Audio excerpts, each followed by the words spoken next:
In my mind, I'm called to serve. I think of the great commandment. I'm to serve God by loving God with all my heart and by loving my neighbor as myself. So, I think my calling is around helping young people. And that goes all the way back to my days in entering college when I was thinking about majoring in education, days in high school and college when I even took the time to coach Little League kids. I always felt this yearning that I needed to be helping young people. And I think as time has passed, that's even grown as I think about how hard it is for young people to navigate the complexities of the world that we live in today. I understand my call to encompass my entire life. So it's easy when you go into pastoral ministry, as I did first career, to get in a box where you by default are consumed with it all the time.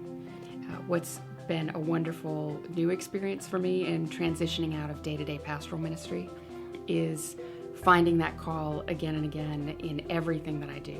I really have called to serve to feed people. I think a lot of people hear me talk about feeding ministries and about how many people in our world are chronically malnourished, but at the same time, I kind of feel like I'm trying to feed people but also make better disciples.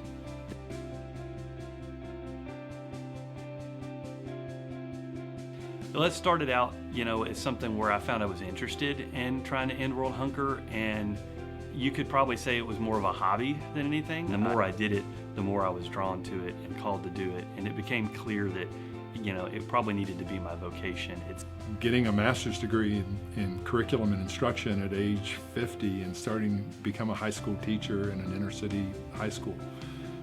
That's all been transitions. So as I think back, that calling has gotten louder. It's been one where I've had to pay attention. I don't know if God got tired of tapping me on the shoulder, but I did listen, and I did make a lot of transitions, and I needed my faith to help me do that. I think I'm called to rethink things every day and kind of start anew and just be fresh and not get cluttered down with the ways of the world. Well, I know folks often think that somehow I left my call from God when I transitioned careers from full-time pastoral ministry to work as an attorney. But in fact, it was my call and my understanding of God's call in my life that led to that transition. I spent a lot of time in those last years that I was in church work full-time meditating on the parable of the talents and my understanding of that. And I loved my work in the church, but in sitting with my understanding of what my gifts were, what I was learning from my colleagues and those folks I was serving and other folks as far as what my gifts were, I was looking for a way to use them more fully. And that led to the transition to the career I have now.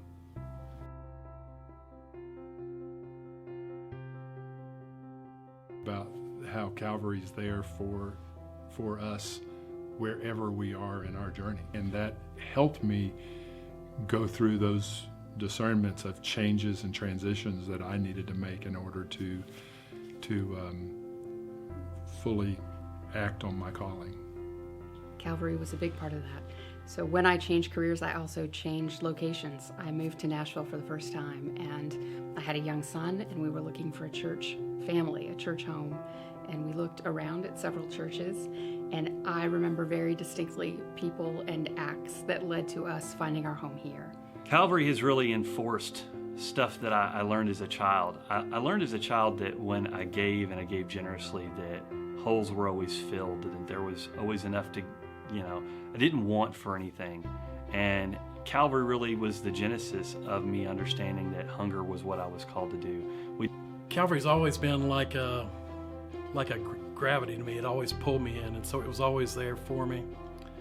This has always been a safe place. Calvary's always been a centering place and a place that welcomed me and accepted me as I was.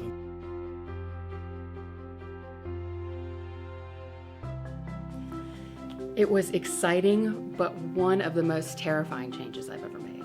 My role as a pastor had become a very significant portion of my identity. It remains so, but obviously through the transition, it's in a different way.